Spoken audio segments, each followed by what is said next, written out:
कावड़ियों को दो चीज का स्मरण हमेशा रखना चाहिए कि जब जल भरने के लिए कावड़िया घर से जाए, आप लोग भी को सीहोर आए, हम आपसे भी कहेंगे, कावड़िया जब जल भरने के लिए जाए तो दो चीजों का स्मरण होना चाहिए। एक, अपने घर से निकलते समय दरवाजे के बाहर दो स्वस्तिक बनाकर अवश्य, दो स्वस्तिक बनाकर अवश्य आए। कावड़ियों का नियम होना चाहिए, घर से जब निकलें दो स्वस्तिक दरवाजे पर बनाकर आना चाहिए। जिस समय आप कावड़ का जल चढ़ाकर वापिस घर की ओर जाएं तो वो दो स्वस्तिक जो तुमने बनाए हैं उस पर कावड़ का जल छींटना अवश्य चाहिए। उस घर से लक्ष्मी कभी समाप्त नहीं होती, उसमें भरी रहती। कावड़ियों का स्मरण में आना चाहिए। जब जल भरने जाओ तुम्हारे दरवाजे पर स्वस्तिक बना होना चाहिए।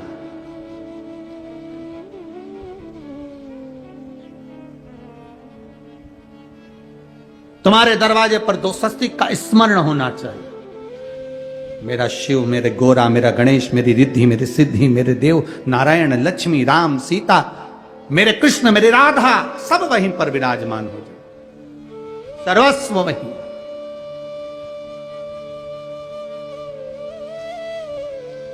कावड़ियों को स्मरण होना चाहिए।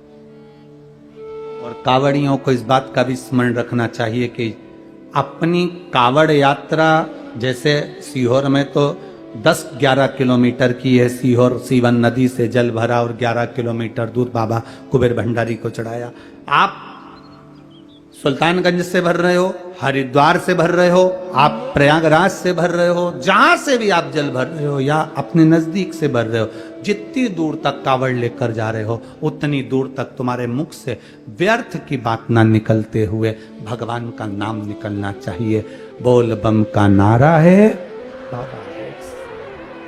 बोल बम, बोल बम, बोल बम, बोल बम, बोल बम, बोल बम। ये माता सीता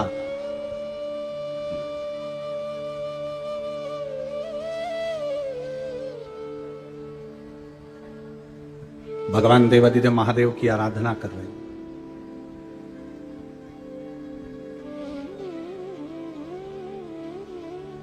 इनके मन में एक इच्छा जागृत हुई कि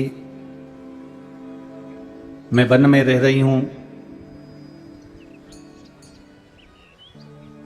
एक ऋषि के आश्रम में मेरा निवास हो गया है।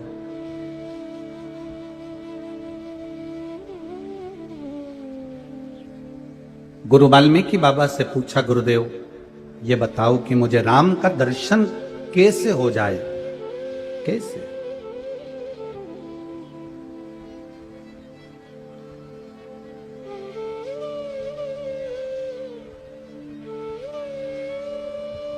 गुरुजी,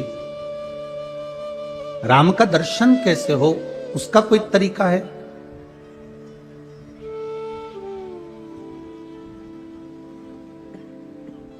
कहा,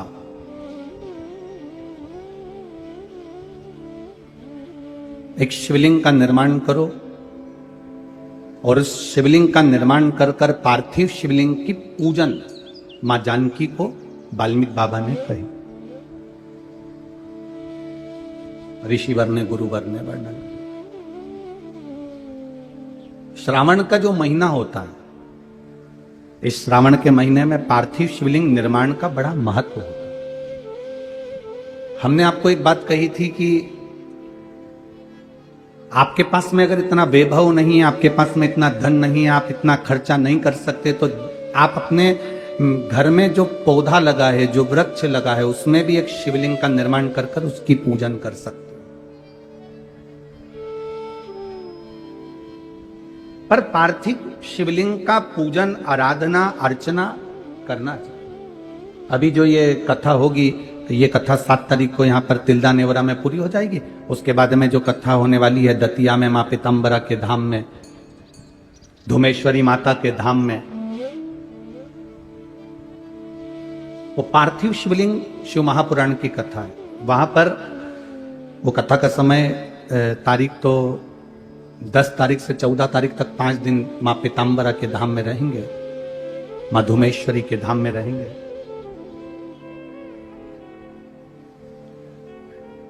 एक बजे से 4 बजे तक उस कथा का समय रहेगा, दतिया की कथा का। उसमें पार्थिव शिवलिंग का निर्माण हो रहा है। करोड़ों जितने भक्त वहां पहुंचेंगे उतने वो पार्थिव शिवलिंग का निर्माण कर कर आराधना करें।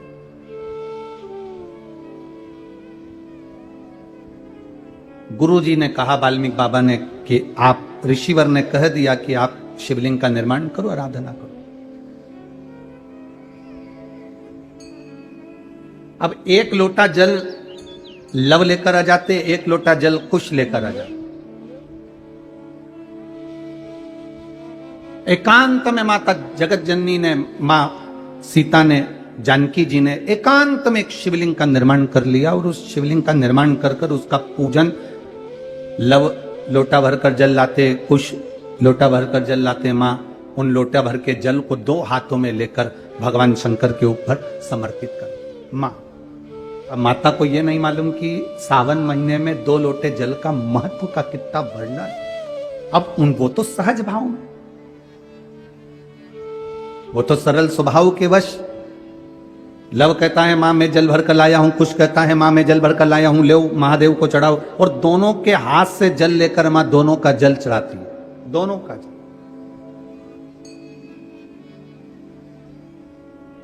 अब उस जल का प्रमाण क्या हुआ?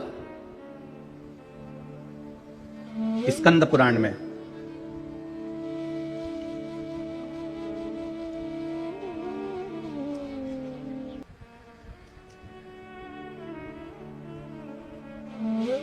शिव महापुराण में, स्कंद पुराण, शिव महापुराण और महाभारत के अंदर इस शिवलिंग के वर्णन किया गया है सीतेश्वर महादेव।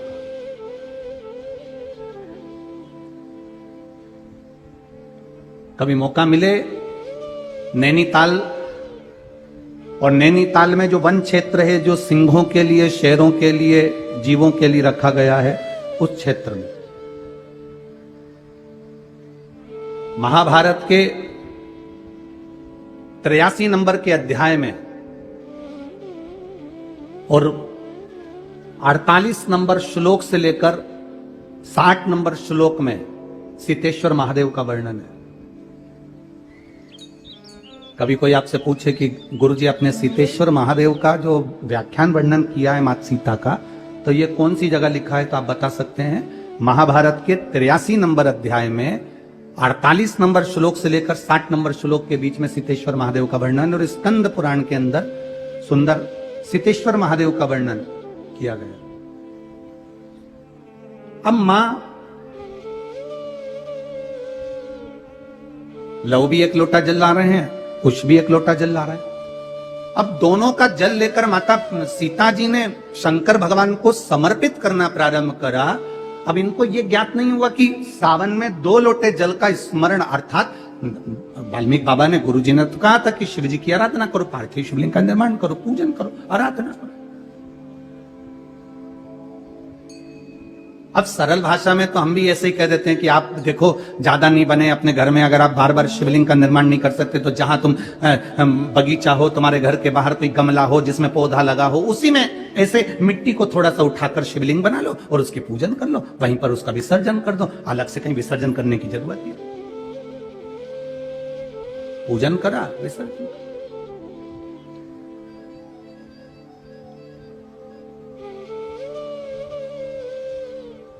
सीता मैया ने दोनों के हाथ से जल लेकर शिव जी का स्नान करा। अब जरा कावड़ जल की महत्वता को समझिएगा कि कावड़ जल की महत्वता कितनी, वो 2 लोटा का जो जल है उसकी महत्वता कितनी है। दुनिया भले हंसे, दुनिया भले ताना कसे कि कावड़ चढ़ाने से होगा क्या, कावड़ के जल से होगा क्या, उसकी महत्वता देखिए हमारा शास्त्र कितना कह रहा है।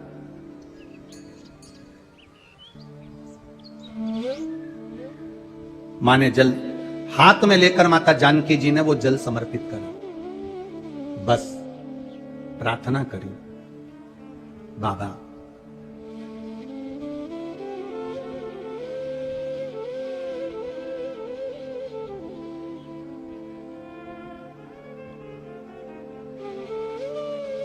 माँ गौरा जी की पूजन करी थी मैंने, माता पार्वती की आराधना करी थी मैंने, तो मुझे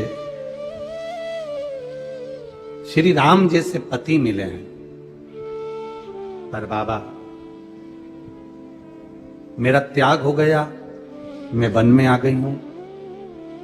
प्राण त्यागने से पहले एक बार मेरे स्वामी का मैं दर्शन करना चाहता हूं, केवल एक बार। मेरे स्वामी का मैं दर्शन कर लूं, इससे बढ़कर मुझे सौभाग्य क्या मिलेगा? बहुत है उतना। आप कृपा करें, मेरे स्वामी का मुझे दर्शन करें। प्रभु कृपा किसको कहते हैं? प्रभु की करुणा किसको कहते हैं?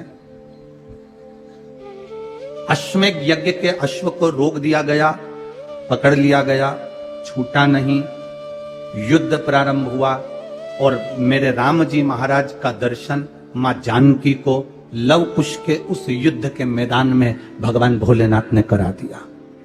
प्रभाव देखिएगा। दर्शन हुआ माता जानकी जी को।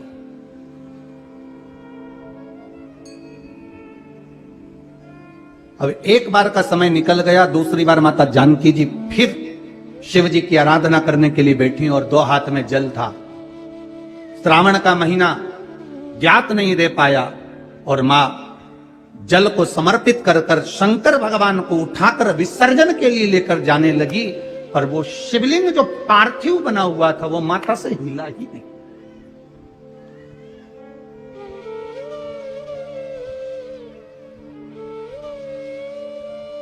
नैनीताल में जिस जगह पर सीतेश्वर महादेव है, उस गांव का नाम सीताबनी है।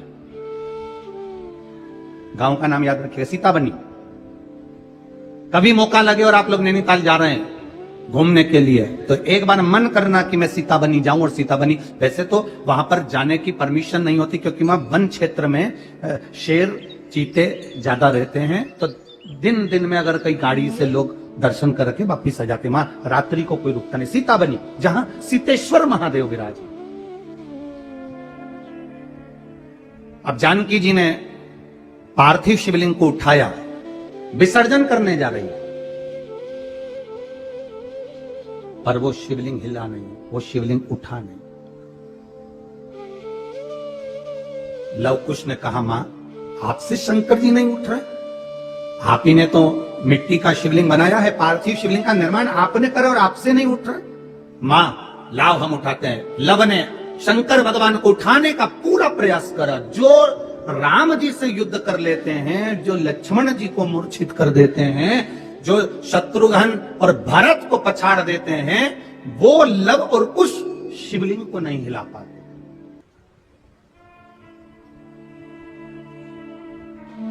शिवलिंग को नहीं हिला पाते। तभी देव ऋषि नारद का वहां आगमन, और देव ऋषि नारद ने आकर कहा, मां ये आपके पुत्र इस शिवलिंग को नहीं हिला सकते।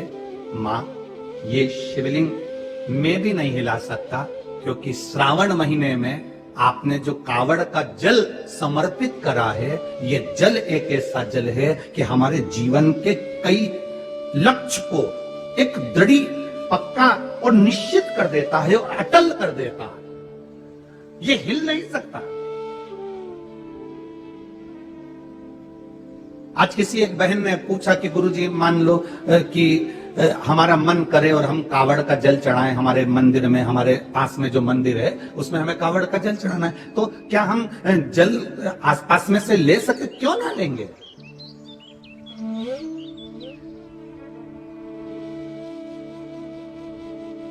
क्यों ना? आप जा सकते हो, शिव मंदिर में पहुंचकर जल समर्पित कर सकते हो। ये उसकी उदारता है जो आपके मन में भाव प्रकट हुआ।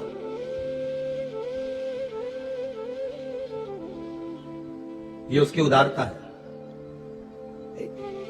2 बच्चे, उसके पिता नहीं है, मर चुके हैं।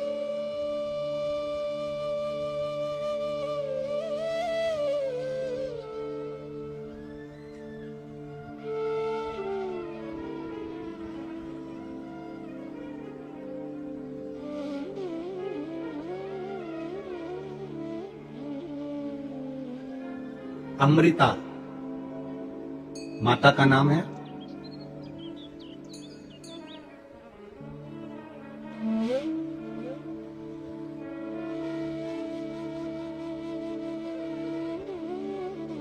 बच्चों का नाम ओम और राधे है।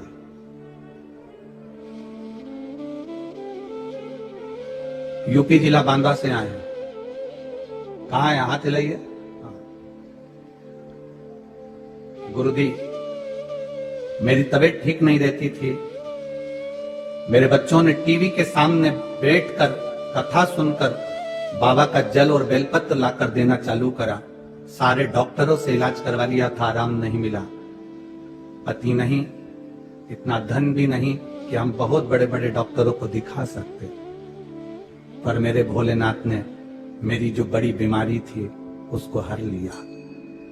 गुरुजी, मेरे बच्चों ने टीवी के सामने बैठकर कहा था, जिस दिन हमारी माँ अच्छी हो जाएगी ना, क्योंकि पापा तो है नहीं, माँ अच्छी हो जाएगी ना, जहां भी कथा हो रही होगी, जिस दिन ठीक हो जाएगी उसके ही 8 दिन में हम जहां कथा हो रही होगी वहां पहुंच जाएंगे।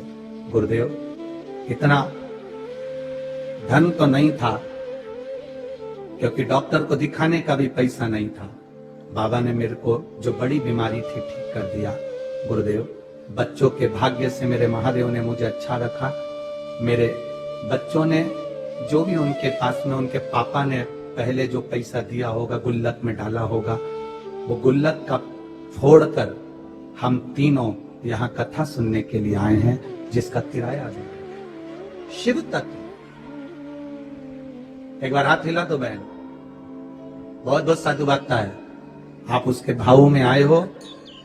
ये गुल्लक आपके बच्चों ने फोड़ी है, वो जो गुल्लक फोड़ कर देगा ना, उसके आगे कोई गुल्लक नहीं लग पाएगी। इतना विश्वास मानिए। बैठिए। हर हर महादेव। शिव तत्व इसको का नहीं है इतना धन।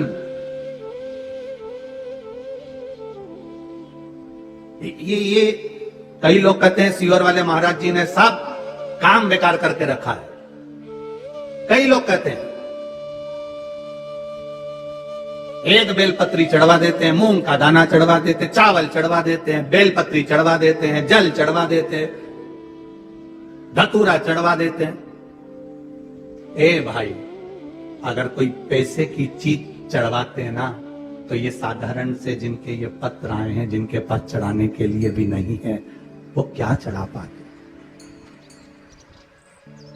बहुत मैसेज आते हैं, आड़े टेढ़े आते हैं, फोन करते हैं लोग, क्या चढ़वा रहे, क्या है। पर इतना विश्वास जरूर कहता हूं, मेरे महादेव पर भरोसा कर कर कहूंगा, आपने एक बेलपत्री, एक दुर्वा, एक चावल का दाना या एक मूंग भी चढ़ाई है, गेहूं का दाना भी चढ़ाया है ना, उसके खाते में लिखा गया है, वो धन से नहीं तुम्हारे भाव से प्रकट हो जाए। भाव से।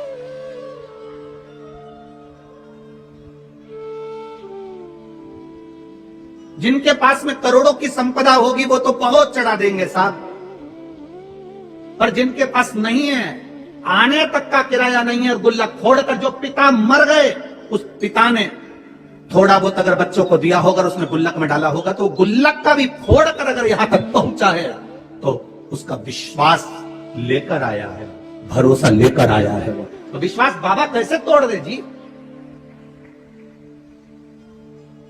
वो भरोसा कैसे तोड़ दे।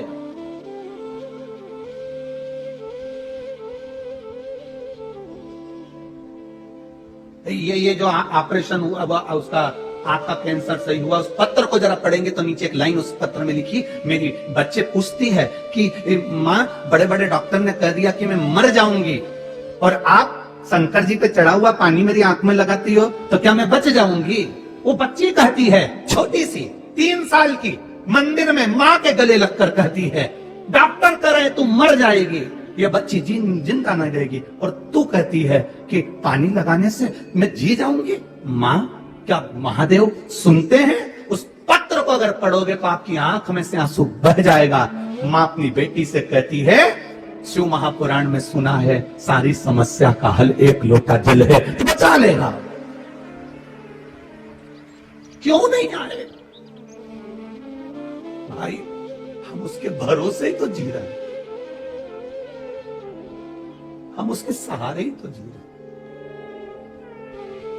हमारे पास है क्या?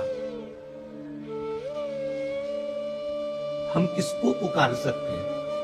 हम किसको बोल सकते हैं? हम किसको कहेंगे कि हमको ये तकलीफ है? अगर हम अपनी तकलीफ को दुनिया को बता भी देंगे तो कौन ठीक कर देगा? अंत समय प्रभु आना पड़ेगा, वचन दिया तो निभाना पड़ेगा। अंत समय वो आ जा। मां तू कहती है बच जाएंगे, वो कहता है मर जाएंगे। बेटी कहती है मुझे दिखता नहीं है एक आंख से। मां देवी देखा।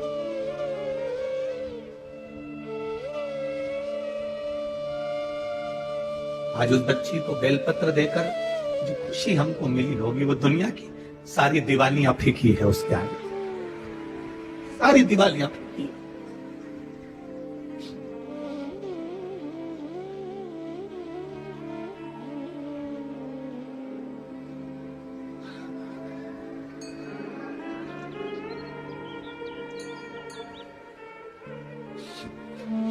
फिर लोग गाली दे, शब्द का है वो ठीक हो गई ना। बहुत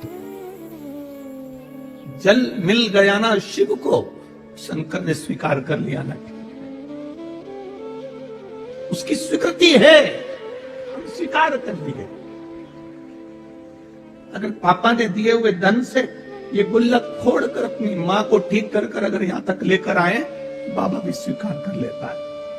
उसको मालूम है इसकी गुल्लक छोटी है, पर मेरी गुल्लक छोटी नहीं।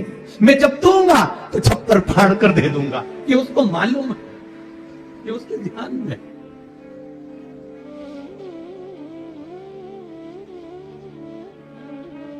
क्या नहीं दे देता है भाई। जमीन पे पड़े हुए पत्थर को भी तराश कर हीरा बना देता है मेरा महादेव। क्या नहीं देता? इन पत्रों में केवल आपका प्रेम और शिव के प्रति समर्पण है। शिव है। लोग कहते हैं तुमने महादेव को देखा है? हमने कहा हमें देखने की जरूरत ही नहीं, केवल उसकी एक कृपा सामने दिख जाती है, हम समझ जाते हैं कि वो आकर चला गया और देकर चला गया। क्या देखे?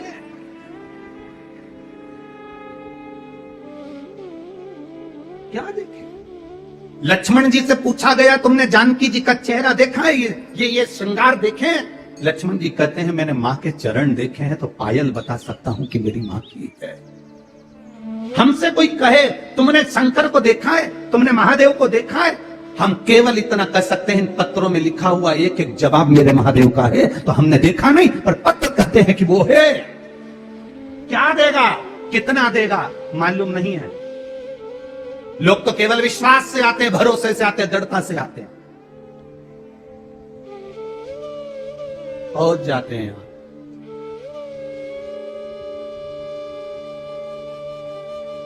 फिर देखा वो है।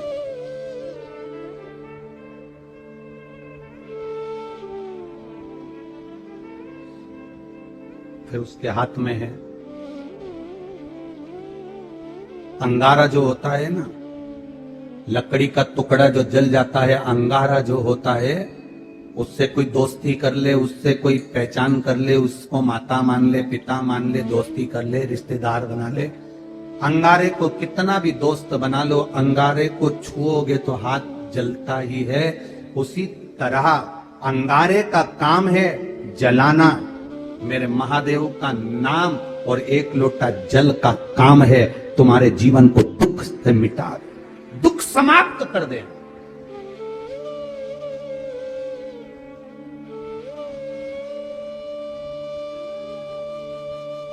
अंगारा हाथ जला देता है।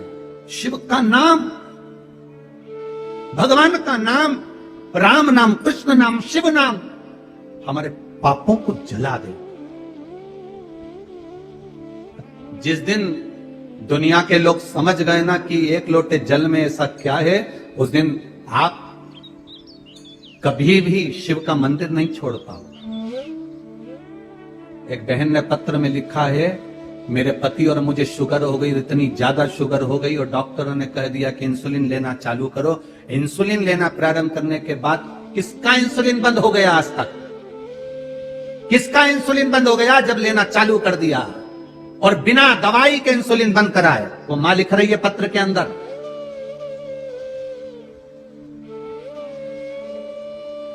अशोक सुंदरी का नाम लेकर एक बेलपत्र पर चंदन लगाकर बाबा को आपने कहा था लाल चंदन नीचे की 2 पत्ती में और ऊपर की पत्ती में पीला चंदन, वो उसने पत्र में लिखा है, चढ़ाया शिव जी को। वो बैठी होगी, यहां कहीं बैठी हो तो वो अपना हाथ हिला सकती है। जिसके पति का और पत्नी दोनों की शुगर बाबा ने लेवल में लाकर खड़ी कर दी, वापिस लेवल में। और लाल चंदन नीचे की पत्ती में, पीला चंदन ऊपर की पत्ती में शिव जी को चढ़ाया, सुख सुंदरी का नाम लेकर उसी को फिर वापिस धोकर बाबा का प्रसाद पाया। आज मेरी शुगर लेवल बराबर हो गया, मैं बाबा को यहां नमन करने आया। ये पत्र में लिखा है उसने, पत्र कहीं बैठी हो तो हाथ हिला सकती है। शिव तत्व की प्राप्ति भगवान वो घड़ी त्रिकालदर्शी है।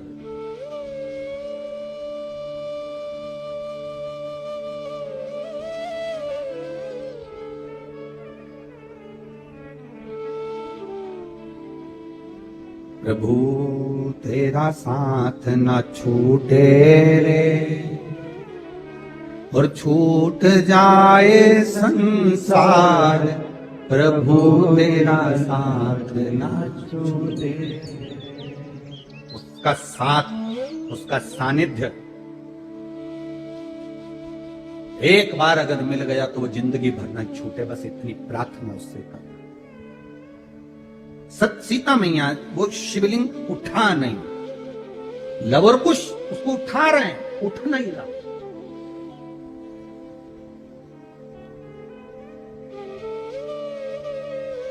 लवर कुश उसे उठाने का प्रयास कर रहे हैं, उठ नहीं रहा।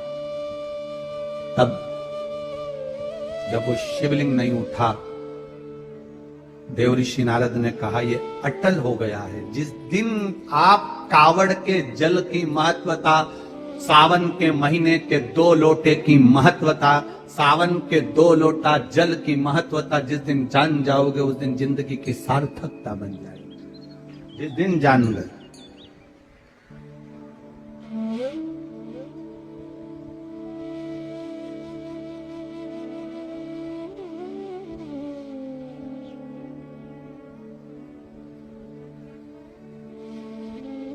हमसे लोग कहते हैं गुरुजी कावड़ यात्रा लोगों निकालते हैं तो उसमें जो भी राजनेता कावड़ यात्रा निकालता है तो उसमें वो कपड़े भी देता है, डंडा भी देता है, लोटा भी देता है। आप क्या दोगे? हमने कहा हम क्या नेता है? नेता देता है तो बोर्ड भी तो लेता है। हम कौन सा नेता है जो हमें तुमसे कुछ चाहिए?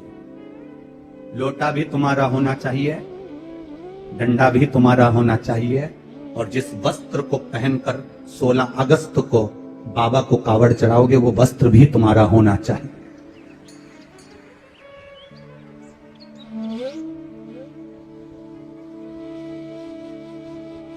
दिल से आओ, बाबा को जल चढ़ाओ, कहते हुए चढ़ाना बाबा खाली मत छोड़ना। मैंने सुना है तेरी कावड़ जिसने भरी कुबेर भंडारी, उसका भंडार तूने साल भर के अंदर भर दिया, अगली बार वो और कावड़ का भाव लेकर आया। सहज क्या,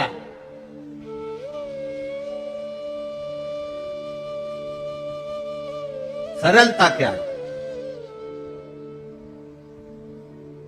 दिल से उसका भजन करना। सीता जी ने उठाना चाह नहीं उठे, लव ने उठाया नहीं उठे, कुश ने उठाया नहीं उठे, नारद जी ने कह दिया नहीं उठेगा, ये उठेगा ही नहीं। कावड़ के जल की अटलता उसमें आ गई, दृढ़ता उसमें आ गई, वो नहीं उठेगा।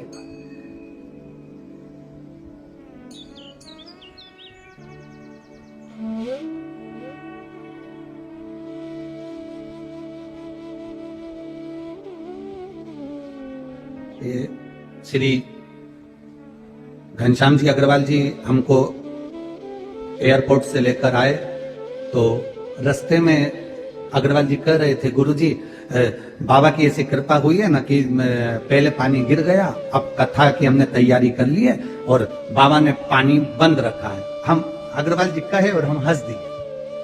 तो अग्रवाल जी हमको बोले कि आप हंसे क्यों गुरुदेव? हमने कहा ये कावड़ कथा है। उसको भी मालूम है इतने शंकर के भक्त आए, ये कावड़ कथा है, कावड़ शिव महापुराण की कथा। और बिना गंगा के जल के हो जाए ये भूतन भविष्यते, हो ही नहीं सकता। बिना गंगा के जल के हो जाए हो ही नहीं सकता। श्री घनश्याम जी हंसे, कहे गुरुजी पानी तो भी बंद है। हमने कहा कथा चालू होने दो, ये तो उसके हाथ।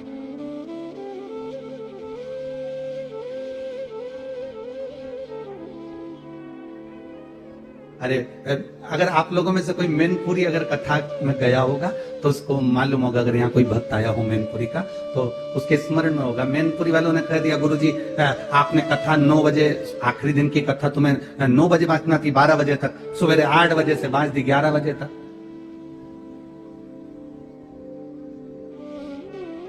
कथा अगर 12 बजे तक हो तो ज्यादा अच्छा। अब हमने बाबा को खिलवाना था, सुबह खिलवा दी 8 बजे से 11 बजे की कथा। अब मैनपुरी वालों को कभी फोन कर कोई तुम्हारा मैनपुरी में रहता हो तो उससे पूछना, 11 बजे कथा छूट गई, 11:10 पर जो धड़धड़ा के बरसना चालू हुआ तो जहां कथा थी वो वहां घुटने घुटने पानी भर गया। ये तो बाबा है, कथा उसकी है, उसको कराना है। कितनी बजे बचेगी, क्या बचेगा, ये उसके हाथ में। कैसे बचवाएगा, ये उसके हाथ में। अब जितने आए थे सब बोले अच्छा हुआ 9 से 12 नहीं थी। अगर 9 से 12 होती ना तो फिर कथा कहां होती। हम तो बाबा के भरोसे चलते गए, हम तो बाबा के भरोसे चलते गए, ये दुनिया वाले हम तो बाबा के भरोसे चलते गए। ये उसके हाथ में है। सीता जी उठा रही हैं, लव उठा रहे हैं, कुश उठा रहे हैं, महादेव नहीं हिले।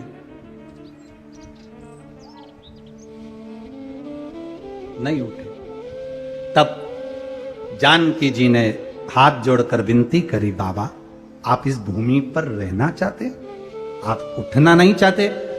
अब मिट्टी का शिवलिंग भारी हो गया, उठ नहीं रहा, आप जाना नहीं चाहते, आप उठना नहीं चाहते।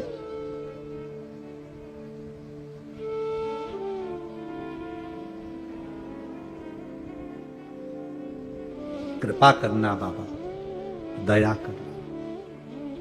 आपकी शरणागति में आपकी ये बेटी जानकी, ऐसी कृपा करना, आपकी शरणागति में, आपकी सम्मुख में पति का दर्शन कर लूं और जब प्राणों को तजूं आपकी शरणागति का सुख मिले। ऐसी कृपा, ऐसी दया। और वो सीता बनी, सीतेश्वर महादेव। कभी अगर आप लोग जाएं दर्शन करिएगा, जिस जगह पर मां जानकी जी भूमि में समाई थी, सामने सीतेश्वर महादेव, उससे कुछ दूरी पर जहां मां जमीन के अंदर समाई, वो स्थान आज भी वहां पर बना हुआ है, सीतेश्वर महादेव। इसीलिए हमारे यहां महाभारत के इस सुंदर अध्यायों में उसका वर्णन किया गया, इसलिए उसका व्याख्यान वर्णन स्कंद पुराण में सीतेश्वर महादेव का करा। अटल हो गए मेरे महादेव, हटे नहीं, अखंडता देते। कावड़ का जल अखंडता देता, अखंडता। ये तुम्हारे यहाँ पर छत्तीसगढ़ में माता बमलेश्वरी विराजमान है, कभी इनकी कथा सुनी तुमने? ये बमलेश्वरी का चरित्र क्या था? बमलेश्वरी माता की कथा क्या थी? माता बमलेश्वरी कब प्रकट हुई? माता बमलेश्वरी के आने का कारण क्या था? क्यों माता बमलेश्वरी इस पावन धरा पर आकर विराजमान हुई? क्यों माता बमलेश्वरी ने तप साधना आराधना करी? क्यों माता बमलेश्वरी यहां पर विराजमान हुई? कभी विचार करा? मां बमलेश्वरी का कभी स्मरण आपके देवी भागवत में से उसको निकाल कर जब आप स्मरण करते कि भगवान कृष्ण से राधा जी कर रही हैं, देवी भागवत में भगवान कृष्ण से राधा जी कर रही हैं,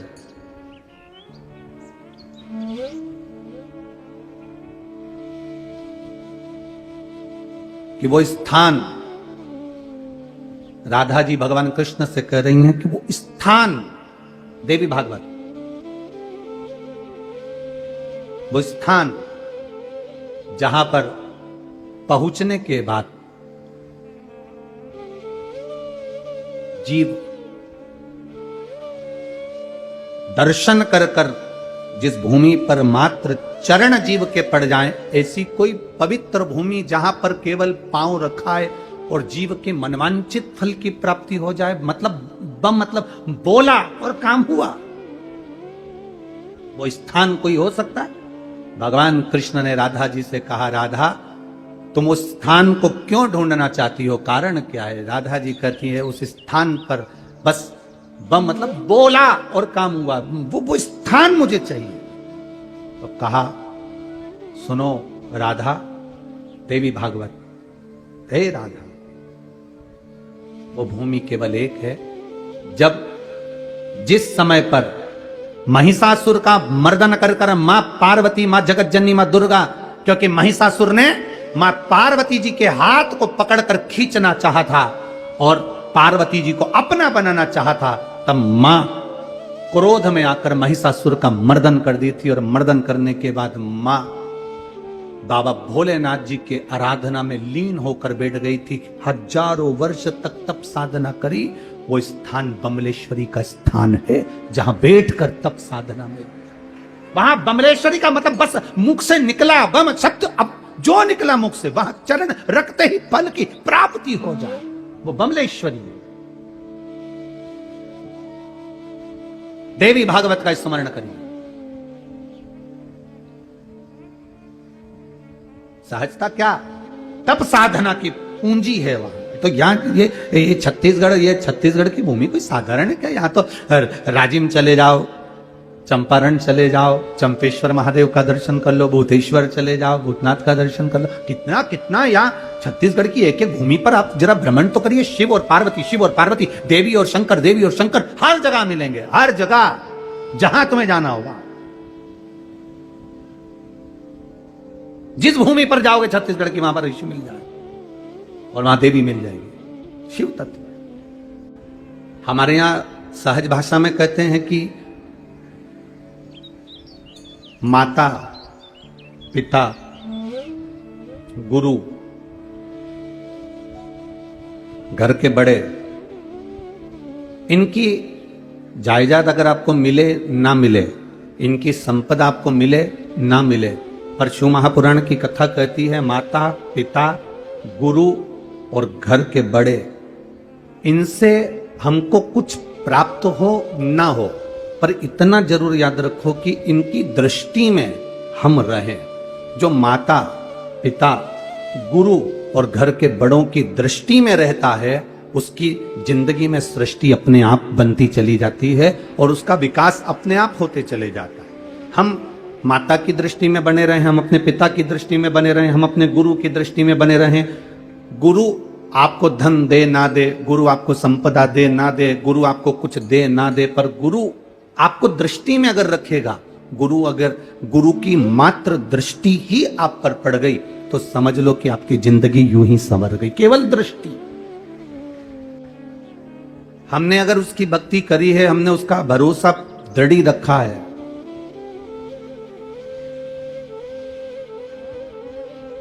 आपको लगता होगा कि आप शिव महापुराण की कथा सुनने के लिए आए हो, पर आपके अंदर एक विश्वास जागृत करना कि आप शिव महापुराण की कथा सुनने के लिए नहीं आए हो।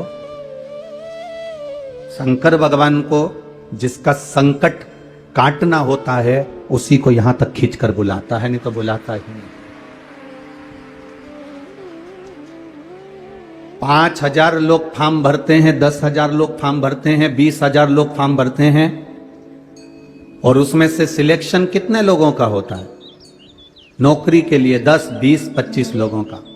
50,000 फॉर्म भरे गए और 50,000 या 1,00,000 फॉर्म में से 1,000 आदमी का सिलेक्शन होता है। करोड़ों की भीड़ में से शिव महापुराण की कथा में वही पहुंचता है जिसका सिलेक्शन मेरे महादेव करते हैं।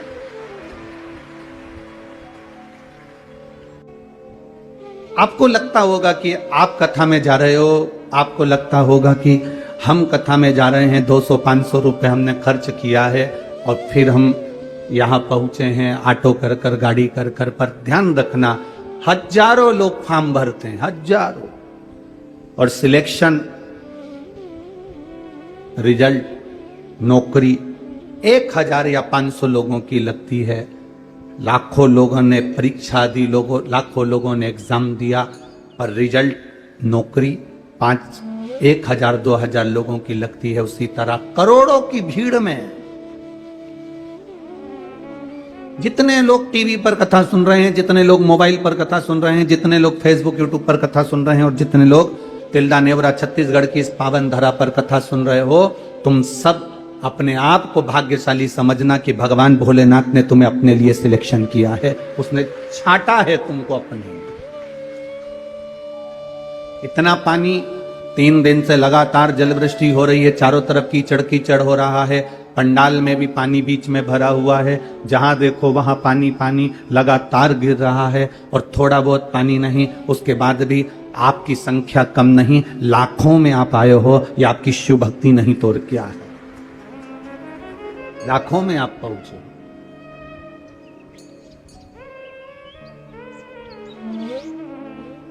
उसने अपना बनाया आपको, मेरे महादेव ने आपको अपना बनाया।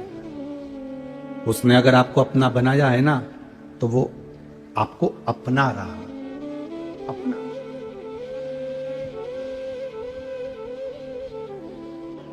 आप उसकी कथा जो सुनते हो, उसके प्रति जो आपका भाव जागृत होता है, उसके प्रति जो आपका दिल, हृदय, चित्त आप परमात्मा से लगा रहे होते हो, ये उस चित्त चिदानंद वृत्ति का फल है।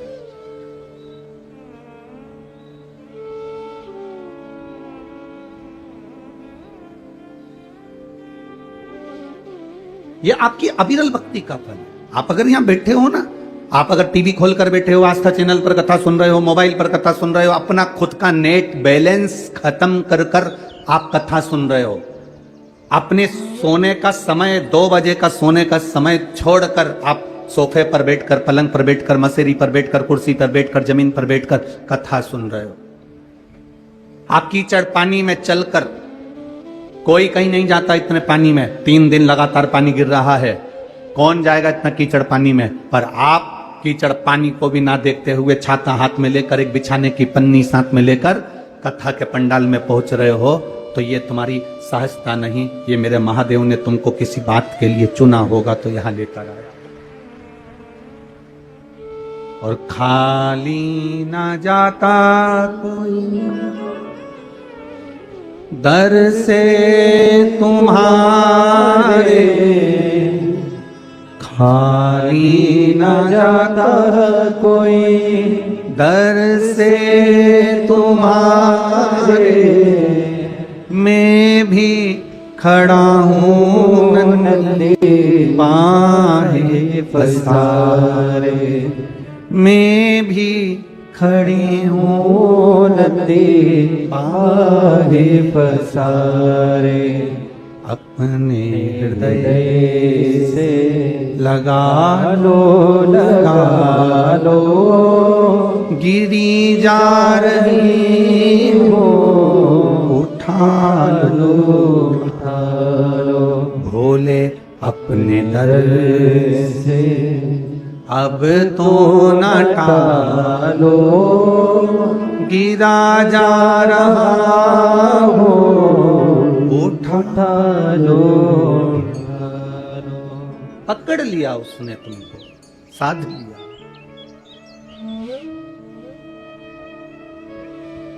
भक्ति के बल को बढ़ाया, सब काम छोड़ देना, पर भगवान का नाम लेना मत छोड़ना।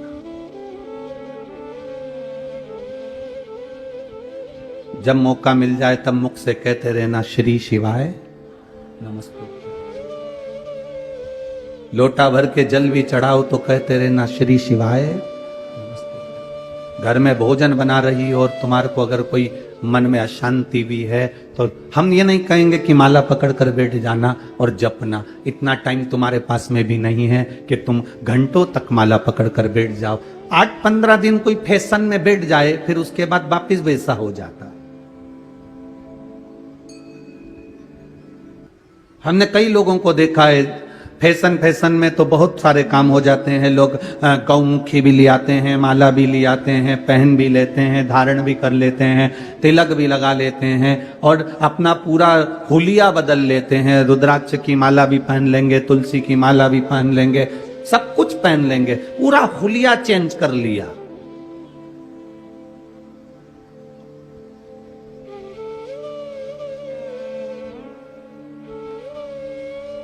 हुलिया बदलने से कभी परमात्मा नहीं मिला रे बाबा। परमात्मा के हो लेने से परमात्मा मिलता है, हुलिया बदलने से परमात्मा नहीं मिलता। परमात्मा के हो तो लो तुम। घूमने गए, सब लोग गले में माला पहने थे, तुमने भी ले ली। घूमने गए, सब लोगों ने हाथ में गौमुखी रखी थी, तुमने भी ले ली।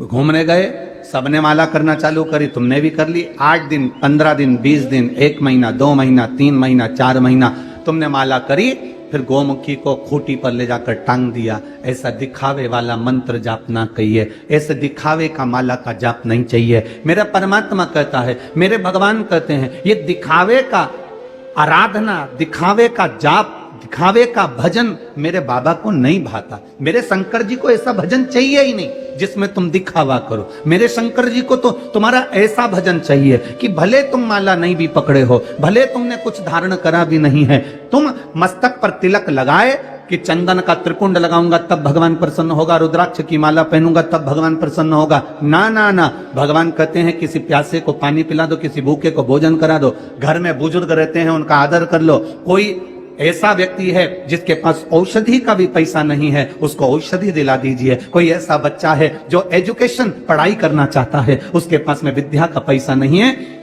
उसके ट्यूशन और स्कूल का खर्चा तुम उठा लो, मेरे भगवान की इबादत हो जाएगी, मेरे भगवान की पूजा हो जाएगी। ये परमात्मा मेरे शिव को दिखावे से प्रियता नहीं है भाई। मेरे शंकर को नहीं चाहिए तुम्हारा दिखावा, वो तो खुद शमशान का निवासी है। दुनिया में ऐसा कौन व्यक्ति है जो शमशान में दिखावा करता है? शादी में दिखावा कर सकते हो, किटी पार्टी में दिखावा कर सकते हो, मकान के उद्घाटन में दिखावा कर सकते हो, बंगला बनाने में दिखावा कर सकते हो, जन्मदिन पर दिखावा कर सकते हो। सारी दुनिया में प्रॉपर्टी में, जमीन में, जायदाद में, फैक्ट्री में, दुकान में, बंगला में, गाड़ी में, सब जगह दिखावा होता है। केवल एक जगह ऐसी होती है जहां दिखावा नहीं होता। वो कौन सी जगह? वो केवल एक शमशान है। शमशान में कोई दिखावा नहीं होता। वहां तो बस लकड़ी पर रखा, घी डाला, आग लगाई और सब राख हो जाता है। वहां दिखावे का काम नहीं होता। तुमने चाहे कितनी भी बादाम खाई हो, किसी ने कितना भी ब्यूटी पार्लर जाके मरी हो, उसके बाद भी उसके शरीर को जलाएंगे तो उसमें पार्लर की गंध नहीं आएगी, उसमें तो केवल बॉडी की गंध ही आएगी।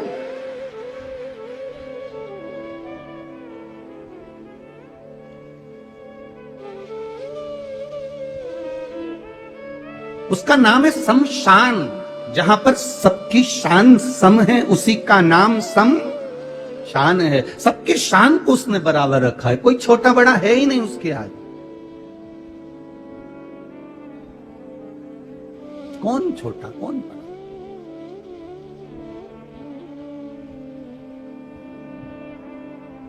सब दूर आप अपनी शान दिखा सकते हो, पर शमशान में कौन शान दिखाएगा भाई? कौन? कितने भी अच्छे कपड़े पहनकर तुमको घर से विदा करा जाता है, पर ऊपर से तो एक लाल वस्त्र और एक सफेद वस्त्र ही डाला जाता है। कितने भी वीआईपी कपड़े पहनकर तुमको विदा कर दिया जाए, और आखिरी का जो वस्त्र है वो बिल्कुल एकदम क्लीन।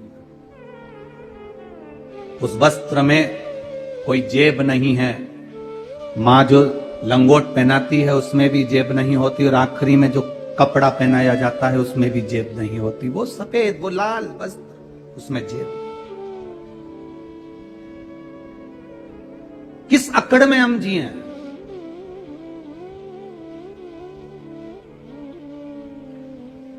अरे सब मतलब के यार हमने देख लिया संसार, हमने देख लिया। झूठे नाते झूठे रिश्ते, झूठे नाते झूठे रिश्ते, अरे झूठा है संसार, हमने देख लिया। सब मतलब के यार हमने देख लिया। शिव महापुराण की कथा कहती है, देवऋषि नारद अभिमानवश, अहंकारवश, देवऋषि नारद अहंकार के वश होकर कामदेव पर विजय तो प्राप्त कर लेते हैं। कामदेव पर उन्होंने विजय तो प्राप्त कर ली, पर शिव जी के सामने जाकर कह दिया कि आप कामदेव को नहीं जीत पाए, मैंने कामदेव को जीता।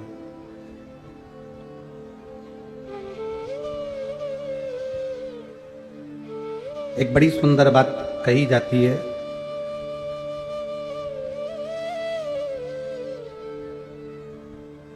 कि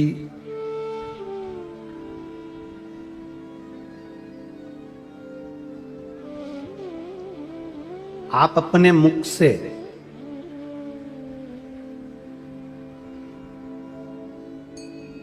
अपना खुद का गुणगान कभी ना करें,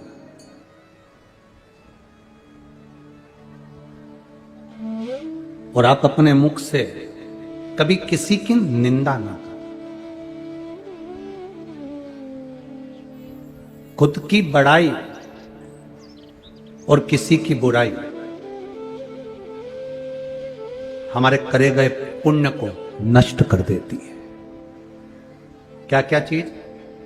खुद की बड़ाई और दूसरे की बुराई हमारे करे गए सारे पुण्य को नष्ट कर देती है।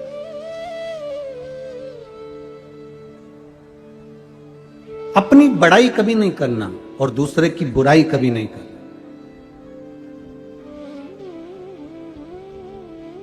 भगवान देवादिदेव महादेव के पास में जाकर देवऋषि नारद ने अपनी बड़ाई भी करी और निंदा भी करी, दोनों चीज करी है। पहुंचे शंकर जी के पास में, बाबा भोलेनाथ जी ने देखा कि देवऋषि नारद आए, आदर करा, सम्मान किया, और उन्होंने जाते से ही कहा कि आप कामदेव को नहीं जीत पाए और मैंने कामदेव को जीता है, देखा महादेव। शंकर भगवान ने अपने गले की रुद्राक्ष की माला निकालकर देवऋषि नारद को पहना दी। आपके बराबर कौन हो सकता है? कौन होगा आपके? आप ऋषि हो, संत हो, साधु हो, गुरु हो। एक गुरु की परिभाषा क्या होती है? संत की परिभाषा क्या होती है?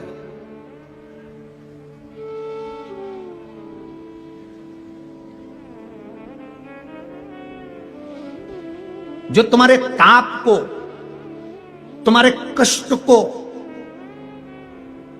जो खींच ले, वो तपस्वी, वो गुरु, वो संत होता है। जो तुम्हारे धन को खींच ले, वो तपस्वी, गुरु और संत नहीं हो सकता, वो केवल एक लुटेरा हो सकता है। वो केवल एक लुटेरा होगा। ये व्यासपीठ काय के लिए मिलती है? भगवान का गुणगान करने के लिए। ये व्यासपीठ काई के लिए मिलती है? भगवान का भजन करने के लिए। व्यासपीठ काई के लिए मिलती है? भगवत नाम लेने के लिए। व्यासपीठ काई के लिए मिलती है? दुनिया के ताप को एक संत, एक सतगुरु अपनी वाणी से खींच ले।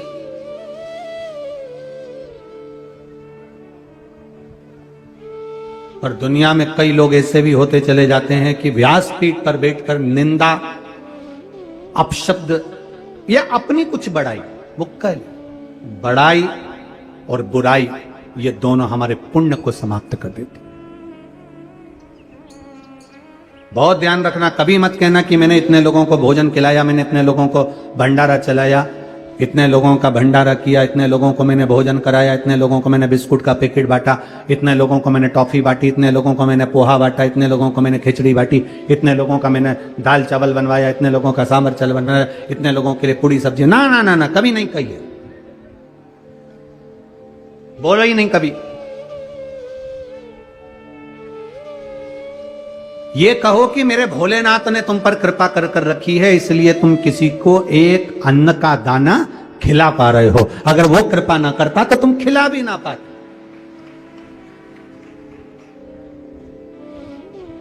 आज एक बात आप लोगों से कहना चाहेंगे, छत्तीसगढ़ की इस पावन तिल्दा नगरी में संकल्प हमने लिया कि अधिक मास और सावन का महीना, ये 2-3 महीना चतुर्मास, अगर बाबा ने चाहा जहां जहां कथा हो वहां वहां भंडारे समिति करे। पर सत्यता की बात कहें, संकल्प भोलेनाथ ने दिलवाया, पर पूरा करने वाला भी कोई दूसरा नहीं, आप जैसे भोलेनाथ और भगवान भोलेनाथ ही है जो उसको पूर्ण दिया। भंडारा चालू होता है, खिचड़ी प्रसाद, पोहा प्रसाद जो भी बनता है वो बाबा आप लोगों के सम्मुख में, पर चला कौन रहा है? सब आप। चलाने वाला कौन? देव अधिदेव महादेव। इसमें किसी की सामर्थ्यता नहीं है। हम तो कहेंगे, अगर ये श्री घनश्याम जी अग्रवाल जी अगर कथा करवा रहे हैं तो इनके पूर्वजों का कुछ पुण्य, इनके दादा, इनके पिता, इनकी माता, इनके परदादा, इनके पूर्वजों का कुछ पुण्य इकट्ठा हुआ होगा, और वो पुण्य आज प्रकट हुआ होगा। जो अधिक मास के सावन के महीने में यीशु महापुराण की कथा हो रही, ये पुण्य की प्रकटता, ये पुण्य की प्रबलता।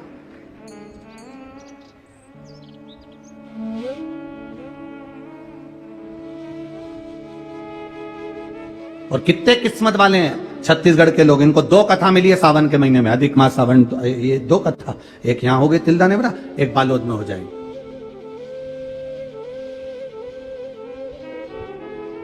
वो भी शायद आखिरी में सावन के विराम के समय पर वो कथा है, श्रावण विराम। शिव कृपा के बिना नहीं मिल सकता, शिव की करुणा के बिना नहीं मिल सकता। देवऋषि नारद के भीतर अहंकार आ गया, अभिमानवश देवऋषि नारद ने कह दिया, आप कामदेव को नहीं जीत पाए, मैंने कामदेव को जीता है, मैं स्वयं काम को जीता हूं। भगवान शिव जी ने रुद्राक्ष की माला पहना दी, क्योंकि दुनिया में आपके पास में किसी को देने के लिए रोज 100 रुपए नहीं है, मत दीजिए। आपके पास देने के लिए किसी के पास में 500 रुपए नहीं है, मत दीजिए। आपके पास में देने के लिए 50 रुपए नहीं है, मत दीजिए। आपके पास देने के लिए 1 रुपया नहीं है, मत दीजिए। पर इतना जरूर करिए कि अपने मुख से एक बार श्री शिवाय नमस्तुभ्यम, जय राम जी की, जय श्री कृष्णा, हर हर महादेव, इतना तो बोल बम का नारा है, बाबा एक सहारा है, इतना तो हम अपने मुंह से कह सकते हैं। क्यों? हम किसी को रुपया नहीं दे सकते तो अपने मुख से राम राम, कृष्ण कृष्ण, हरे हरे, शिव शिव कुछ तो कह सकते हैं। उतना भी कह दिया तो समझ लो कि किसी को 2000 रुपए का नोट दे दिया, इसके बराबर ही तुमने कर्म किया। दे तो रहे हो ना। हम यहां से बोलते हैं बोल बम का नारा है, पलट कर आपने बोला बाबा एक सहारा है। मतलब आपको विश्वास जागृत हुआ कि मेरा बाबा बैठा है, उसका सहारा है, संपूर्ण जीवन में वो मेरे साथ है। क्यों हार?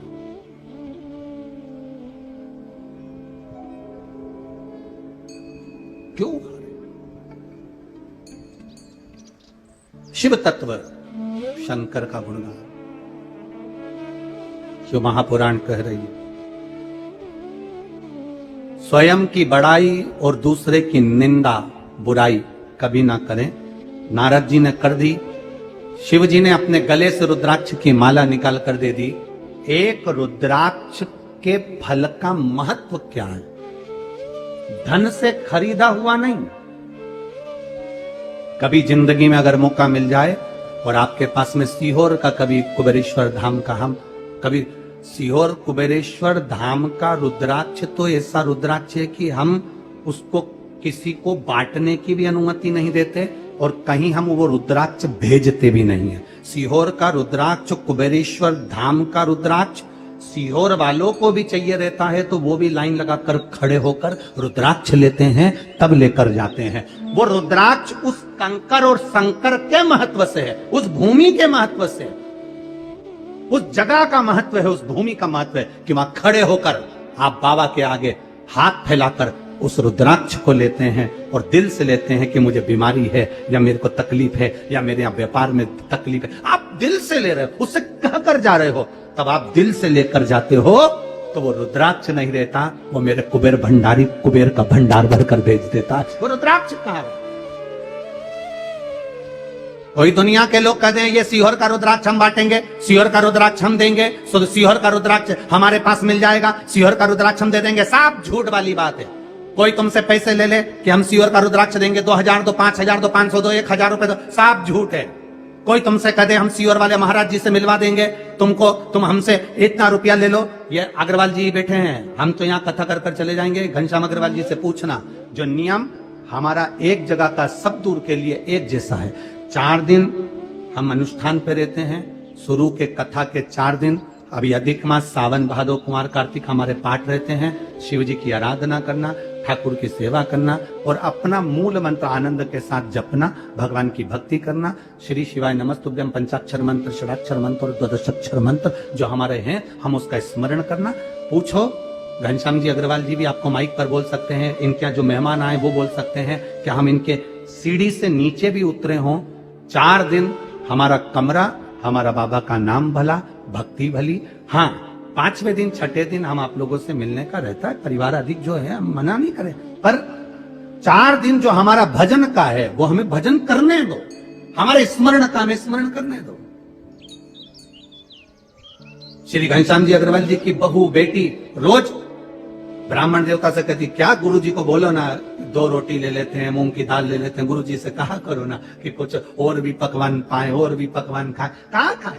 भगवत भजन में जो चित्त लग जाए, 2 रोटी का आनंद पाओ, भगवान का भजन करो। इससे बढ़कर दुनिया का कोई सुख नहीं, इससे बढ़कर दुनिया का कोई आनंद नहीं। क्या कर जो बना, कोई तुमसे कहे हम 1000 रुपए दे देंगे, 5000 दे देंगे, 50000 दे देंगे, गुरुजी से मिलवा दो, हमारे अकाउंट में डाल दो, ऐसा कर दो, सब व्यर्थ, सब झूठा। और निवेदन है, इस क्लिप को काट कर आप सबको भेज दो अपने अपने मोबाइल से कि सीहोर का रुद्राक्ष, कुबेरेश्वर धाम का रुद्राक्ष ना तो कहीं बटने के लिए दिया जाता है ना कहीं भेजा जाता है। कुबेरेश्वर धाम का रुद्राक्ष तो वहीं से कुबेर भंडारी अपने आप भंडार लुटा कर भेजता है, फ्री, निःशुल्क, कोई शुल्क नहीं, मिलने का भी कोई शुल्क नहीं। आप आए, मिले, राम राम करी। जैसे हमने तो यहां तक मना कर रखा है कि व्यासपीठ पे दर्शन करने आओ तो रुपया चढ़ाओगे नहीं, हमसे कमरे में मिलने आओ तो रुपया नहीं चढ़ाओगे, यहां तक मना है। पर आप लोगों के भाव, आप लोगों का हृदय एक चित्तवृत्ति में रखो। अपने जीवन को सुखमय बनाना है तो दिखावे से दूर हो जाओ। रुद्राक्ष की माला मेरे महादेव ने गले में दे दी। देव ऋषि नारद को अहंकार भरा हुआ था, शंकर जी ने जाते जाते देव ऋषि नारद से कह दिया, ये मत कहना भगवान विष्णु को जाकर कि शंकर भगवान काम को नहीं जीत पा रहे, मैंने जीत लिया। निंदा मत करना नारायण के सामने जाकर। बस देव ऋषि नारद को गुस्सा आ गया, बाहर निकले, रुद्राक्ष की माला निकालकर जमीन पर फेंक दी। नंदी निकल कर आ रहे थे, उन्होंने वो माला उठा ली। प्रभु से कहा, बाबा ये तो आपके गले की है। भगवान बोले, मैंने ये माला तो नारद जी को दी थी, तुझे कहां मिल गई? जमीन पर पड़ी थी। एक रुद्राक्ष के महत्व को जो जान गया, एक रुद्राक्ष के जल के महत्व को जो जान गया, दुनिया का वो व्यक्ति एक बार पहचान गया कि सीहोर का रुद्राक्ष क्या होता है, कुबेरेश्वर धाम का रुद्राक्ष क्या होता है, कुबेर की भूमि का वो रुद्राक्ष का आखिर महत्व क्या होता है, जो जान गया उसने अपने जीवन में उतार लिया कि वो रुद्राक्ष है क्या।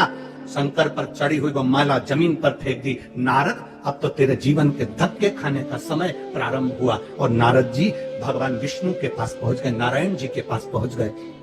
भगवान ने नारद जी को देखा, नारद जी उठते से बोले भगवान को प्रणाम करके, प्रभु जिस कामदेव को स्वयं शंकर जी नहीं जीत पाए, उस कामदेव को मैंने जीता है। शंकर भगवान की निंदा नारायण ने सुन ली, आंख से आंसू बह गए। अरे नारद तूने ये क्या कर दिया? शंकर की निंदा करने वाला सुनने वाला दोनों महापापी होते हैं और दोनों को पशु का जन्म लेना पड़ता है। नारद तूने शिव की निंदा करी है, रुद्राक्ष का अपमान करा है, इसलिए तेरे शरीर पर बंदर का मुंह लगेगा। और नारायण कह रहे हैं मैंने शंकर की निंदा सुनी है इसलिए मुझे घोड़े का मुंह लगेगा, मुझे घोड़े का मुख लगेगा, क्योंकि मैंने शिव की निंदा सुनी है।